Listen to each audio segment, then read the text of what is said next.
নমস্কার সবাইকে, কবিতার রান্নাঘরে। আজকে আমি আপনাদের করে দেখাচ্ছি কাঁকরোলের এক নতুন রেসিপি। আমি এই রেসিপিতে পুঁটি মাছ ব্যবহার করছি। আপনারা চাইলে মোরলা মাছ এবং চিংড়ি মাছ দিলে আরও দারুণ খেতে লাগবে।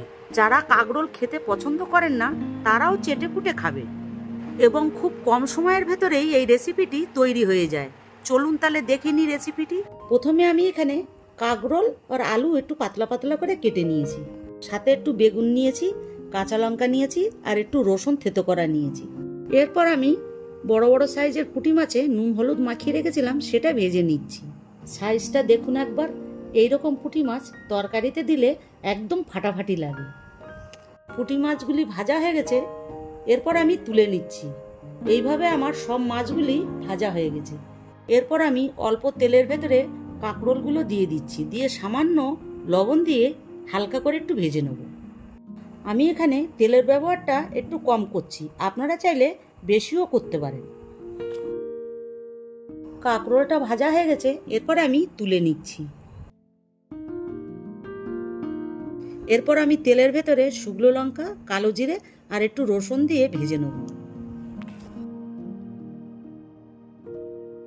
এটা ভাজা হয়ে গেছে, এরপর আমি আলু, বেগুন আর কয়েকটা কাঁচা লঙ্কা কেটে রেখেছিলাম সেটা দিয়ে দিচ্ছি।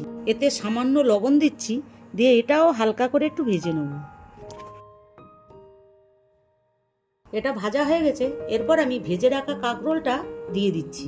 এরপর আমি 1 চামচ হলুদ গুঁড়ো দিচ্ছি আর 1 চামচ জিরে আর ধনে একসাথে করে রেখেছিলাম সেটাও দিয়ে দিচ্ছি। এরপর লবণ দিয়ে নাড়াচাড়া করে আমি জল দিয়ে দেবো।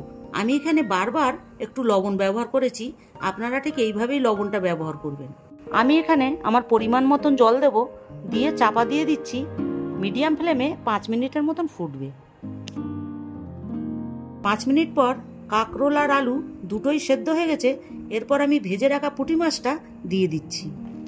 এরপর আমি সাদা সর্ষে, কালো সর্ষে 1 চামচ করে নিয়েছি আর একটা কাঁচা লঙ্কা দিয়ে পেস্ট করে রেখেছিলাম, সেটা দিয়ে ভালো করে মিশিয়ে দেবো। দিয়ে 2 মিনিটের মতন হাই ফ্লেমে ফুটবে।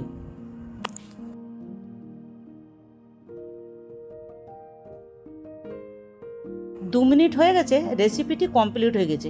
এরপর আমি নামিয়ে দিচ্ছি। আপনারা এরকমভাবে কাঁকরোলের রেসিপি অবশ্যই করে খেয়ে দেখবেন। সেদ্ধ ভাজা তো অনেকেই খেয়েছেন, কিন্তু এই রেসিপিটি মুখে লেগে থাকবে। রেসিপিটি ভালো লাগলে অবশ্যই লাইক, শেয়ার, কমেন্ট করবেন এবং নতুন নতুন রেসিপি দেখতে পাওয়ার জন্য অবশ্যই আমার চ্যানেলটিকে সাবস্ক্রাইব করবেন।